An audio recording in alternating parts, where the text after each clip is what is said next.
ಈಗ ತಾನೇ ಮನೆಗೆ ಹೊಸದಾಗಿ ತಂದಿರೋ ಚಿಕ್ಕ ಮರಿಗಳು ಊಟ ಮಾಡ್ಲಿಲ್ಲ ಅಂತ ಅಂದ್ರೇನೆ ನಿಮ್ಗೆ ಕೈ ಕಾಲಾಡಲ್ಲ, ತಲೆ ಕೂಡ ಓಡಲ್ಲ. ಅಂತದ್ರಲ್ಲಿ ಈಗ ತಾನೇ ಹುಟ್ಟಿರೋ ಈ ಎಳೆ ಮರಿಗಳೇ ಹಾಲು ಕುಡಿಯೋದ್ ನಿಲ್ಲಿಸ್ಬಿಟ್ರೆ.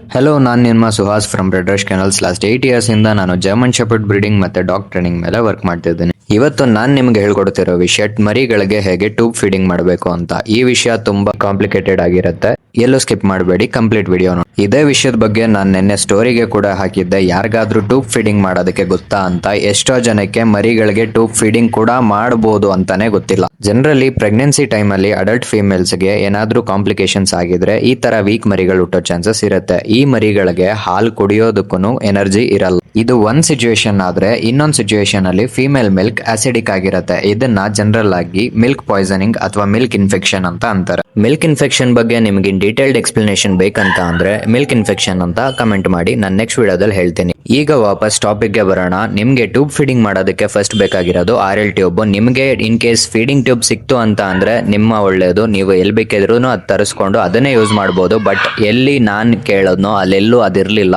ಇದು ಒಂದು ಎಮರ್ಜೆನ್ಸಿ ಸಬ್ಸ್ಟಿಟ್ಯೂಟ್ ಆಗಿ ನೀವು ಯೂಸ್ ಮಾಡಬಹುದು. RL ಟ್ಯೂಬ್ ನೀವೆಲ್ಲೇ ಹೋಗಿ ಡ್ರಿಪ್ಸ್ ಹಾಕೋದ್ ಕೇಳಿದ್ರೆ ಕೊಟ್ಬಿಡ್ತಾರೆ. ಈ ವಿಡಿಯೋ ತುಂಬಾ ಲೆಂತಿ ಆಗುತ್ತೆ, ಯಾಕಂದ್ರೆ ಇದು ಅರ್ಧಂಬರ್ಧ ತಿಳಿಸುವಂತ ವಿಷಯ ಅಲ್ಲ. ಇವತ್ತು ಸಂಜೆನೆ ನಾನು ಇದ್ರದ್ದು ಪಾರ್ಟ್ 2 ನ ಕೂಡ ಪೋಸ್ಟ್ ಮಾಡ್ತೀನಿ. ಬಾಕಿ ವಿಡಿಯೋಗಾಗಿ ಸ್ಟೇ ಟ್ಯೂನ್ಡ್. ಇವತ್ತಿಗೆ ಸ್ಟೇ, ನೆಕ್ಸ್ಟ್ ವಿಡಿಯೋದಲ್ಲಿ ಮತ್ತೆ ಸಿಗೋಣ. ರೆಡ್ ರಶ್ ಇರೋದೇ ನಿಮ್ಗೋಸ್ಕರ. ಜೈ ಬಜರಂಗಿ.